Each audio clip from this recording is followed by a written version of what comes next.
Hello friends, आज अपने topic कर रहे हैं नेक्स्ट आधुनिक भारतीय मूर्तिकला। ठीक है दोस्तों, पहला क्वेश्चन है आधुनिक भारतीय मूर्तिकला का जनक किसे कहा जाता था? रामकिंकरण बैज को। किसे कहा जाता है? रामकिंकरण बैज। आधुनिक भारतीय मूर्तिकला का प्रारंभ का श्रेय कब दिया गया था? 19वीं शताब्दी में प्रारंभ होने का श्रेय और किसे दिया गया था? रामकिंकरण बैज को। ठीक है, और आगे है नेक्स्ट, यूरोपीय शैली से हटकर मूर्ति शिल्पों में भारतीय तत्वों का समावेश किसने दिखाया था? देवी प्रसाद चौधरी ने। और वर्तमान, भूतकाल, भविष्य का समावेश एक साथ किन की मूर्ति शिल्पों में विशेषता थी? ये चिंतामणि कर। युद्ध व काल की विभीषिका के मार्मिक भावों को मूर्ति शिल्पों में दिखाई देता है। किसके दिखाई देता है? सोमनाथ होर आएगा दोस्तों यहाँ, सोमनाथ होर। कौन सा मूर्तिकार है? किन की मूर्ति कला में या मूर्ति शिल्पों में युद्ध व काल के मार्मिक भावों को दर्शाया जाता था? सोमनाथ होर। ठीक है, आदिवासी और लोक कलाओं के आधार पर आता है, उनका मूर्ति शिल्प होते थे वो शंकर चौधरी के। ठीक है, थोड़ा यहाँ मिसप्रिंट है दोस्तों, यहाँ आएगा सोमनाथ होर। युद्ध वाला तो आएगा सोमनाथ होर। ठीक है, और लोक कला व आदिवासी के मर्मिक भावों को दर्शाया जाता था वो शंकर चौधरी का आएगा। ठीक है, ठीक है दोस्तों, थोड़ा मिस्टेक है, ध्यान रखें भाई। युद्ध व काल वाले आए तो सोमनाथ होर। ठीक है, और आदिवासी और लोक कलाओं के आधार पर थे विशेषताएं, वो किसकी थी? वो शंकर चौधरी की। ठीक है दोस्तों, युद्ध वाला आएगा सोमनाथ होर। तो ये कैसे याद करना है? युद्ध और काल होता है तो क्या हो जाता है? मच जाता है, होर होर होने लग जाती है, इसलिए सोमनाथ होर। इस थोड़ा लॉजिक के साथ याद रखें।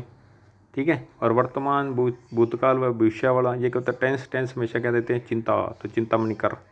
थोड़ा इस लॉजिक के साथ याद रखें। ठीक है, ठीक है दोस्तों। नेक्स्ट है आधुनिक भारतीय मूर्तिकला की विशेषता। परंपरावादी बंधन से मुक्त थी, स्वतंत्र मूर्ति शिल्पों का मूर्तन था, सरलीकृत रूप का विकास था, विषय, माध्यम और व्यक्ति की स्वतंत्रता थी। ठीक है, ये आधुनिक भारतीय मूर्तिकला की विशेषता बताओ कोई दो, या आधुनिक भारतीय मूर्तिकला का उद्गम, तो ये सारा लिखना ही है दोस्तों। अब जो आने वाला प्रश्न है दोस्तों वो है रामकिंकरण बेज। तो रामकिंकरण बेज का जन्म, ठीक है, रामकिंकरण बेज का जन्म कब हुआ था? 1906 में। 1906 में। ठीक है, 1906 में कहाँ हुआ था? पश्चिम बंगाल के बंगुरा जिला। तो इसको थोड़ा सा लॉजिक याद रखें। देखो दोस्तों, बै से बंगुरा, जय से जिला, बै से बंगुरा, जय से जिला। बंगुरा जिला कहाँ? बै से पश्चिम बंगाल। ठीक है, बै से बंगाल में। तो ये देखो 6 कैसे याद रखना? 1906। देखो ये 7 अक्षर हैं। ठीक है, कै को एक बार देखो तो ये 6 अक्षर है। रै मैं वाला 2 गे, कै वाला 3, रै वाला 4, फिर बे वाला 5, जय वाला 6। तो 6 इस लॉजिक के साथ सन निकाल सकते हैं इसका दोस्तों। ठीक है, कै को एक बार काउंट करो। ठीक है, ये देखो 7 है ना, तो कै एक बार देख लो तो 6 हो जाएंगे जी। ठीक है दोस्तों, नेक्स्ट देखो, और रामकिंकरण बेज ने मूर्तिकला का अध्ययन कहाँ से प्राप्त किया था? शांति निकेतन कलकत्ता में। राम का नाम लेना है तो शांति मिलती है। ठीक है, राम का नाम लेने से क्या मिलती है? शांति। तो इसलिए इसको इस लॉजिक के साथ याद रखें, शांति निकेतन कलकत्ता। और कहाँ पर कार्य किया था पढ़ाने का मूर्तिकला का? शांति निकेतन में ही, जहाँ पढ़े थे वहीं विभागाध्यक्ष रहे थे शांति निकेतन। भारत के प्रथम मूर्तिकार थे जिन्होंने सीमेंट, बजरी, कंक्रीट में कार्य किया था? रामकिंकरण बेज। ठीक है, तो ये बहुत ही अच्छा क्वेश्चन है। भारत के प्रथम मूर्तिकार जिन्होंने सीमेंट, बजरी, कंकड़ के माध्यम में प्रयोग किया था, पहले मूर्तिकार कौन से थे? भारत के रामकिंकरण बेज। ठीक है, तो ये कैसे याद रखना? उल्टा भी देखो, बै से बजरी, कैसे कंक्रीट, सीमेंट। ठीक है, ऐसे थोड़ा इस लॉजिक के साथ। तो कौन से थे पहले? रामकिंकरण बेज। ठीक है दोस्तों, नेक्स्ट देखो, नेक्स्ट है रामकिंकरण बेज ने को पद्म भूषण कब मिला? तो 1970। 1970। इनकी मूर्ति शिल्पों की विशेषता या कला शैली की विशेषता क्या थी? इनकी मूर्ति शिल्पों में लोक कला, सरलता, स्पष्टता, ज्यामितीय रूप स्पष्ट दिखाई देता है। इनकी मूर्ति शिल्पों में यथार्थवाद, अति यथार्थवाद, गणवाद भी दर्शाई देता है। इनके प्रमुख 2 मूर्ति शिल्पें थी, संथाल परिवार और मीलकोल। ठीक है, संथाल परिवार और मीलकोल। तो राम का नाम लेना है, शांति मिलती है ना, ऐसे याद किया हो ना पहले। तो राम का नाम लेना है तो क्या मिलती है? शांति। ठीक है, शांति लेने के लिए मील वालों को और संथाल परिवार वालों को क्या की थी? कॉल की थी उन्होंने। ठीक है, कौन से परिवार के लोगों को कॉल की थी? संथाल परिवार के लोगों को कॉल की थी। थोड़ी सी लॉजिक के साथ याद रखें।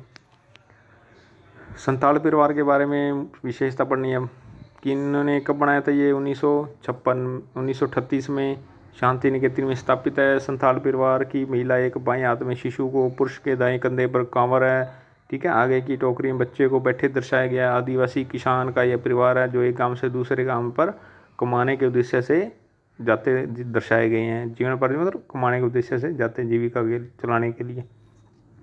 तो ये मेन इसकी विशेषता होगी टिप्पणी वाली, ठीक है। अब है मीलकोल। मीलकोल 1956 में निर्मित, शांति निकेतन में, सीमट बजरी माध्यम में, ठीक है।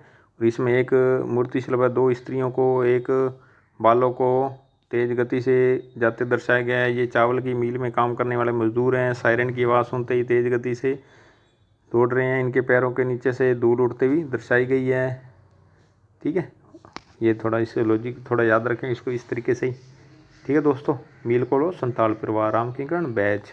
अब नेक्स्ट करते हैं अपने देवी प्रसाद चौधरी। तो देवी प्रसाद चौधरी, ठीक है, इनका जन्म, देवी प्रसाद चौधरी के जन्म 1899 तेजट बांग्लादेश। तो इसको किस लॉजिक के साथ याद रखें, देखो ध्यान से, बिल्कुल बहुत अच्छे तरीके से याद है करवा रहे हैं दोस्तों लॉजिक के साथ, ताकि आपको जो सन वाला क्वेश्चन है वो मिस्टेक ना हो, ठीक है दोस्तों। देखो दोबारा, देवी ने क्या कहा था, देवी ने कहा था 99 रुपये का प्रसाद ले लो, या तो मेरे तेजी से हट में आ जाओ या मेरे बंगले में आ जाओ, ठीक है दोस्तों। थोड़ा इस लॉजिक के साथ याद रखें। देवी ने कहा था 99 रुपये का प्रसाद ले लो और मेरे या तो तेजी से हट में आ जाओ या मेरे बंगले में आ जाओ, ठीक है दोस्तों। इस लॉजिक के साथ याद रखें।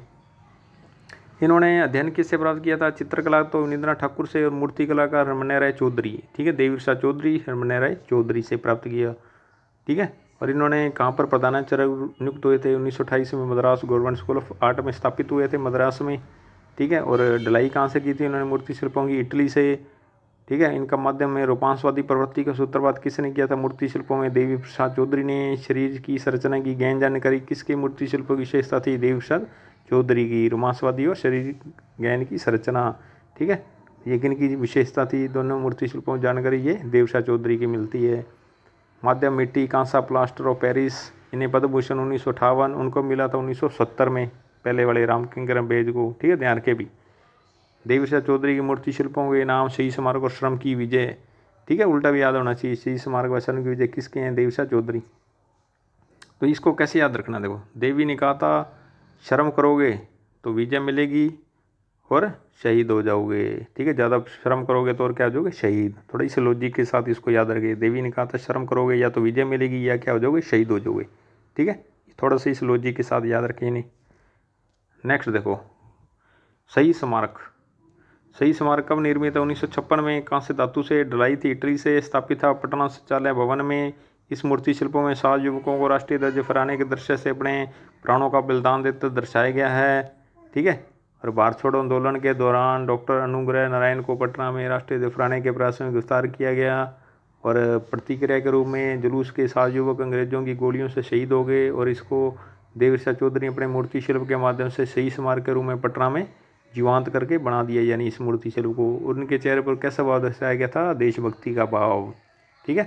तो नेक्स्ट देखो, श्रम की विजय 1959, कांस्य धातु की इस योजना में 4 व्यक्तियों को एक चट्टान को बलपूर्वक ढुकलाने, ठीक है, उड़ेलते हुए या ढुकलाते हुए दर्शाए गए। कठिन परिश्रम व युक्ति को प्रभाव ढंग से प्रस्तुत किया गया। कठिन परिश्रम के दौरान शरीर की मुद्राएं, शरीर की मांसपेशियों का खिंचाव वास्तविक दिखाया गया है। श्रमिकों के सिर पर पतला कपड़ा व शरीर पर छोटा अधवस्त्र है।